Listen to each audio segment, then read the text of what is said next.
Hi, so I want to take a few minutes about something that currently was happening in my life and how I chose to handle it.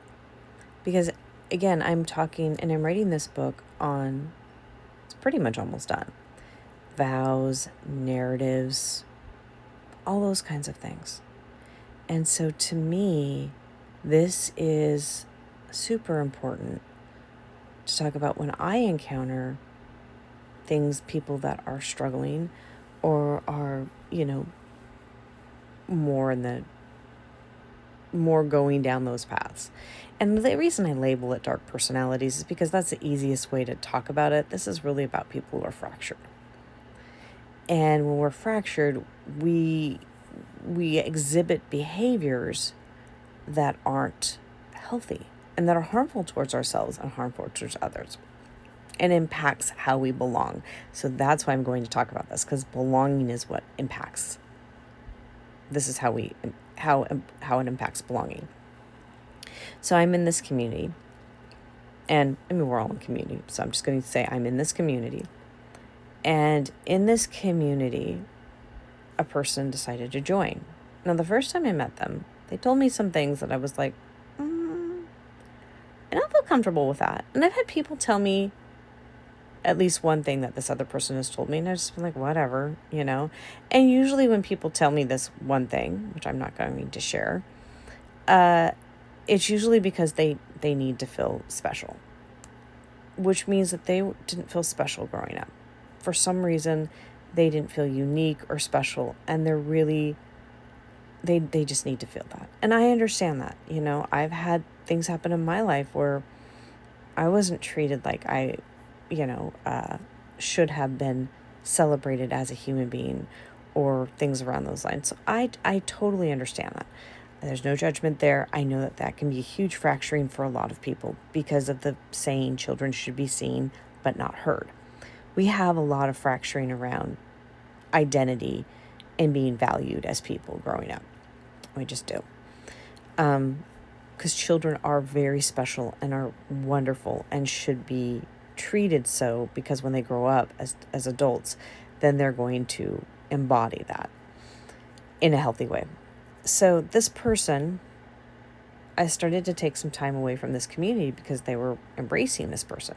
Now, another person had been burned that me and this other person were talking and like, what's going on here? Now, this person also was doing some weird spiritual things. And that's one of the reasons why I walked away, because I've studied belief. I've studied how the brain works. I've studied a few spiritual things because that impacts that. And I know when someone's doing something that's not as safe on the spiritual side. And so I'm stepping back. And they were the type of person that when they thought you did anything prestigious, in their mind, they tried to do some not very good things spiritually on you. And they did that to me. I could tell. And they were doing it to other people. And, what happened is they started to overstep their bounds with some people. And then they really went after some people and said some not very nice things. And I found out. And so the people who handled it, I just thank them for being discreet and handling it very well, because it's not fun to handle conflict. And it's not easy to handle things like that. And everybody wants this person to be healthy. We want them to succeed. The other thing that this person struggles with is wanting to feel powerful. When people do things like that, not only is it they're not feeling special, but they're not feeling like they have power. So they go in through dysfunctional means to do things to feel powerful. But it ends up backfiring on them because they end up hurting themselves or hurting other people. And now they're no longer in the community. And they're not allowed to be in that community. And they're burning other bridges, and it's a very sad situation. So there's a reason why I'm talking about this. When we are fractured or hurt as children, or young adults, this is where we start to make those vows, and we start to have things come into those wounds that can either cause us to be like, this person is in the victim, predator, rescuer triangle. And there's some things around there that I am not going to be hurt again. Those are some of the vows that people make. And when they make those vows, then what they do is they end up hurting others. Now, some people make vows of, I will never hurt anybody like I was hurt. And then those people usually end up hurting themselves. So there's usually about 2 ways that we make vows. Sometimes there's a little bit more, but those are kind of the way those 2 ways impact that. So I just thought I'd talk about that a little bit because I still deal with this stuff. And it's really challenging. And I also want to say, because I work around these areas and I do a lot of evaluations and I listen to people, I never judged this person.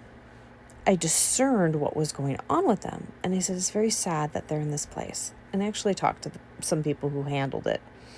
And I said, I'm so grateful you handled this. And, I heard you handled it very skillfully. And we both said, we wish this person the best. We want this person to have the best. We have nothing against this person. And part of the reason we have nothing against this person is because we see them through the eyes of they're fractured, they're wounded, but we need to have healthy boundaries. And when you have that, it makes life more easier for you. You're happier and you're grateful. So on that note, I thought I'd share that, and I hope to see you next time. Bye for now.